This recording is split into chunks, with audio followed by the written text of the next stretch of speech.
¿Qué fue la revolución de 1911 hasta 1912 en China, o también conocida como la Revolución de Shanghái?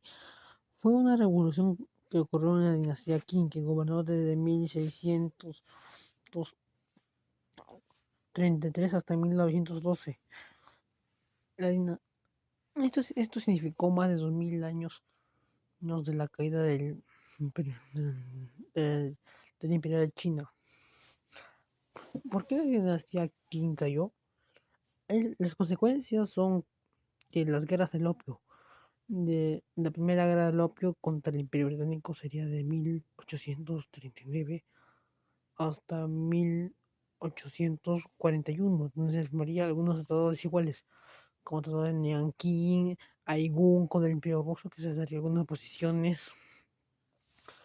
Y también la segunda guerra del opio, donde de 1856 hasta 1860, en donde China se daría unos territorios al imperio británico. Y las guerras del opio se produciría porque gran parte de la población china consumía opio, y el opio se volvía muy adictivo. Así que varios campesinos ya no querían trabajar porque querían más opio. Yo sabía que la producción nacional de la dinastía aquí cada vez cayera en picado.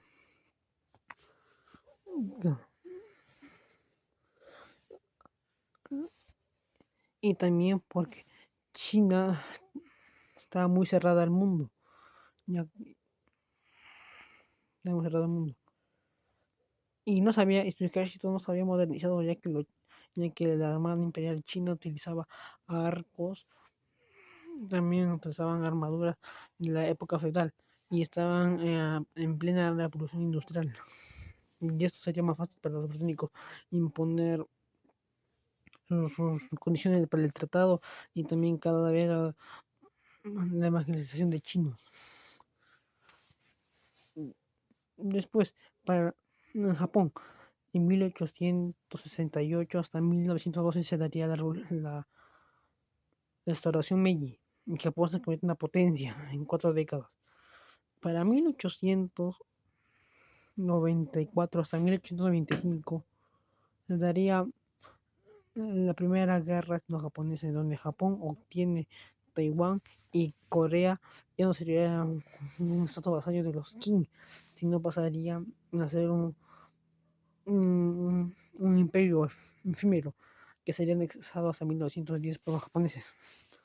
Después será la revolución de los boxes para 1899 hasta 1901, donde participaría Japón, el imperio ruso, Estados Unidos, España y entre otros estados.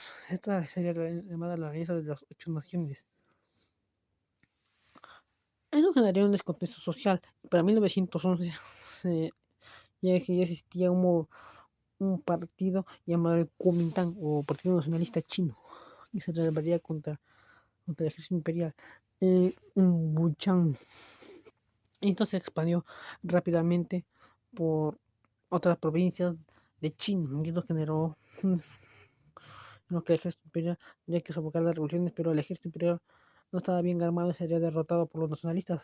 Y en 1912 el emperador Puyi tuvo que aplicar a favor de la acción de la República, y el primer presidente y líder de esa revolución fue Sun Yat-sen, que gobernaría desde 1912 hasta 1915, donde sería derrocado por un golpe de estado por Yuan Shiqiang, que participaría en segundos, participaría en la revolución de 1911 en China.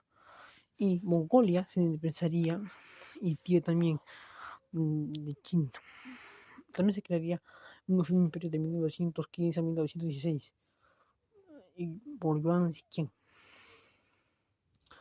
Así que China, a partir de la muerte de Yuan Shiqiang en 1916, empezaría la época de los señores de la guerra, de 1916 hasta 1928, donde los nacionalistas y comunistas se ponen de acuerdo y derrotan a los señores de la guerra, en donde varias provincias de China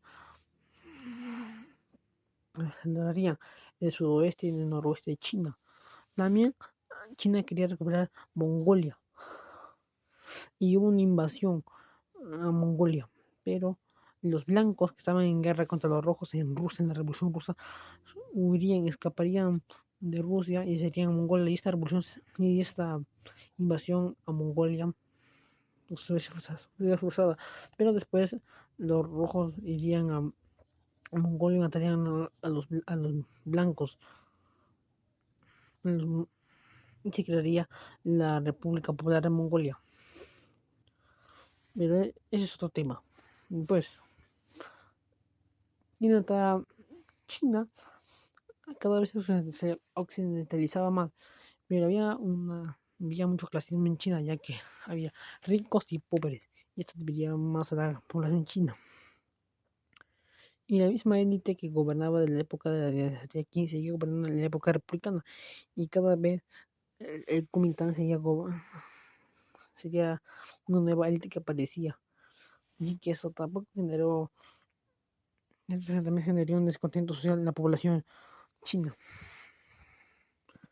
En esta era China experimenta un crecimiento económico, pero también, también hubo pobreza, pero esta pobreza también disminuyó. Después, para los años 30, para 1937, se daría la Segunda Guerra Sino-Japonesa, en donde el imperio japonés mediría una posición, mediría acá instalaría estados títeres. Y uno de esos estados títeres sería Puyi. Puyi sería el gobernador títere. Sería llamado Manchukuo, como el nombre de Manchuria. Pero esa guerra se daría por el incidente del puente Marco Polo desde 1900, que sería en 1937. Y esta guerra comienza desde 1937 hasta 1945, donde Japón es derrotado por los estadounidenses y rinde. Y Japón entrega eh, los territorios a China, pero esto sería una victoria pírrica para China. Después, para 1945 hasta 1949 se daría la guerra civil china, y en 1949 eh, los nacionalistas son derrotados y se huyen a Taiwán. Y para 1950 los comunistas obtienen Mongolia, algo que los nacionalistas no tuvieron. También me olvidaba que se daría una pequeña restauración de el 1 hasta el 12 de junio de 1917, en donde Puyo otra vez sería emperador.